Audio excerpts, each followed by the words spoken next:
Oi, pessoal. Eu sou Isabela Moreira, editora da revista Galileu. Eu sou Henrique Januário, editora assistente da Monet. E hoje a gente vai falar sobre Alita, Anjos de Combate, que estreia no dia 14 de fevereiro. O filme é baseado numa série de mangás, né, sobre a Alita, que é uma ciborgue. E, enfim, o James Cameron, que dirigiu Avatar, Titanic, ele conheceu os mangás pelo Guillermo del Toro, que ganhou o Oscar no ano passado, né, por A Forma da Água. E ele se apaixonou, comprou os direitos para adaptar tal. Só que com o Avatar, como o Avatar já tinha várias sequências, ele percebeu que não ia conseguir fazer a Alita tão cedo. Então ele passou pro Robert Rodrigues, que, pra quem não conhece, fez Sin City, fez Pequenos Espiões, né? Sim. Então tem bastante a ver ali com o tipo de filme, né? Conta pra gente, Henrique, do que se trata a história da Alita. Pois é, né? Tem um médico... Porque nesse futuro esse futuro ele tá há 300 anos de uma grande batalha. Sim. E que a Terra toda ela se reformulou, então tem muitos ciborgues na sociedade. Sim. E existe um médico que ele caça ali peças para os pacientes dele, que ele faz meio que um trabalho humanitário, né? Ele pega as peças que vêm da parte de cima, né? Então, porque... Sim, existe uma cidade flutuante e que o lixo dela cai na Terra, como nós conhecemos. Supostamente essa cidade de cima seria uma utopia, né? Muito Sim. melhor do que tudo. É meio que, pra quem assiste 3% também, por exemplo, é o lado de lá, né? Maralto, É o Maralto, ou em Elysium, que é aquela estação espacial que todo mundo Sim. quer ir, que é um lugar... Nesse caso não fica muito claro, né? Se é um outro planeta, se é uma estação, se é... Você só sabe que é um outro lugar. Ele flutua sobre a Terra. Sim. E ele é ligado à Terra por tubos, esses dutos que levam alimentos, matérias-primas e tudo mais para esse lugar. E que é um lugar que você não fica bem claro o que é exatamente, por que ele é tão bom e por que as pessoas querem ir para lá. E nem todos podem ir para lá, né? Exatamente. Pelo que se explica no filme, o meio mais fácil de ir para lá é você praticando um esporte, o motorball, que é um esporte super violento. É o único meio de você ir para lá, você sendo um cidadão comum. Você né? sendo, tipo, o maior campeão desse jogo, assim. Uhum. Mas a gente tem o Dr. Ido, né, que é o Christopher Waltz.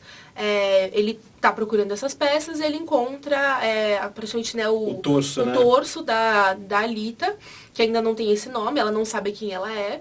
Ele monta ela, né, ele tem um corpo, ele a monta, o trabalho dele é basicamente esse, né, ele vai ajudando pessoas que não têm dinheiro pra se montar, se curar, e ele Sim. vai fazendo isso. E ele começa a criar a Alita como filha dele. Só que ela não lembra quem ela é, ela tem uns poderes, né? Ela consegue lutar, ela um tipo de luta assim super antiga, e Sim. eles não conseguem entender muito porquê. Então acho que ao longo do filme a gente vai descobrindo com ela, né, quem ela é. Tem um romance também, né? Ela com um garoto humano que também tem seu passado. E é basicamente ela descobrindo também o papel dela na história desse lugar e dessa estrutura, né, que divide onde eles estão. Sim. Desse futuro utópico, né? Então, como vocês podem ver, é muita coisa. É bastante coisa, até mesmo para um filme, né? A gente comentou que esse mundo, esse universo de Alita, ele é muito complexo e com muitos personagens para ocupar um só filme, assim. É um filme muito legal, ele tem uma execução ótima, né? Não, assim, visualmente ele é belíssimo. A gente viu em IMAX, foi muito legal, assim, tinha alguns momentos, porque a Alita em si, ela é interpretada pela Rosa Salazar, que é uma atriz, e ela usa basicamente tipo uma roupa, né, de captura de movimentos. E, então, assim, a Alita é meio que uma mistura da Rosa com efeitos especiais mesmo. Então ela parece quase uma personagem de mangá mesmo. Sim. Mas ela é muito realista. Então às vezes parecia que você tava num jogo de realidade virtual. Assim, ele, né? ele causa aquele estranhamento que um personagem criado por computador normalmente causa. Mas nesse caso é proposital, porque ela não é humana. Então vale muito bem aquela coisa aquela pele diferente, o corpo dela é muito legal. O formato de coração. Os olhos maiores, né? Então isso é muito bom e todos os personagens cibernéticos ali, os ciborgues, são muito bem feitos, muito legais e nenhum é parecido com o outro, isso que é mais interessante. Tem vários tipos, porque dá a entender realmente que assim, você vira um ciborgue com peças que sobraram, que encontrarem por aí, sabe? Inclusive, se você for muito sofisticado, é porque tem uma coisa diferente, né? Sim. Tem uma coisa ali a dizer. A gente também tem os antagonistas do filme, né? A gente tem a gente tem meio que um cara dos negócios que tá ali meio que comandando praticamente uma fábrica, né, desses atletas de motorball. E a Jennifer Connelly, né, que ela faz ali a cientista que tá ajudando ele porque ela acha que se ela fizer isso, por exemplo, ela vai conseguir ir para esse lugar de cima, né?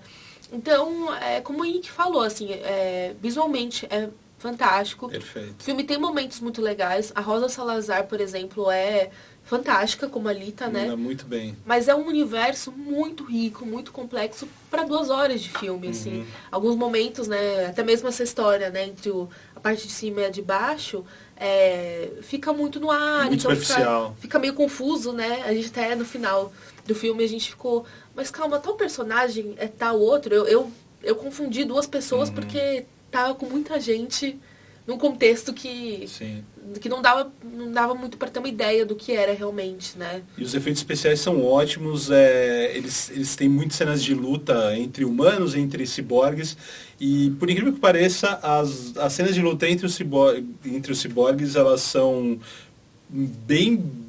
elas têm mais qualidade que as entre os humanos, e as coreografias também, óbvio que eles também têm um nível, não tem limites para fazer uma luta entre ciborgues, óbvio, mas elas são bem melhor pensadas do que a entre os humanos, assim. Então, a parte dos efeitos especiais é digna de nota, assim.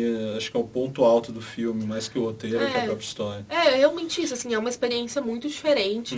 É um filme de ação também, né? Então você tem muito disso.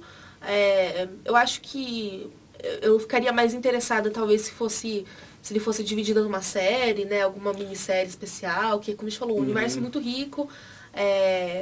No filme, por conta da restrição de tempo, eu sinto que eles focaram, por exemplo, um pouco mais no romance, ou nas jornadas, assim, tem uns saltos muito grandes de tempo que demora até pra você se localizar, né, na história. E tem uns saltos de tempo que acabam te deixando curioso. Poxa, deve ter acontecido muita coisa legal ali e eles pularam tanto tempo, já resolveram uma situação que talvez ali seria legal ter um desenvolvimento, né? Então, sei lá, poderia ser uma minissérie com episódios de 1 hora. Exatamente. 6 episódios de 1 hora, acho que ficaria bem bacana. Enfim, e ainda assim ele te dá um gancho para uma possível continuação. Tem isso que também. Não sabemos se vai ter ou não, né? Sim, porque esse foi um filme caro, né? Um orçamento estimado entre 150 e 200 milhões, que é muita coisa. Muita grana. Então, assim, ele tem que ir muito bem pra conseguir, assim. Eu acho que pelo visual vale muito ir conhecer. Tem os mangás também, agora tá saindo um livro baseado, então para quem tem interesse também acho que é interessante, mas não considero imperdível, por exemplo. E caso você se desloque para ver o filme, acho que é muito legal assistir numa tela grande, talvez em 3D. Ele tá em todos os formatos, então se você puder, realmente faz diferença nessa experiência. Faz sim. É isso aí. Então é isso, gente. A gente se vê na próxima. Até mais. Tchau, tchau.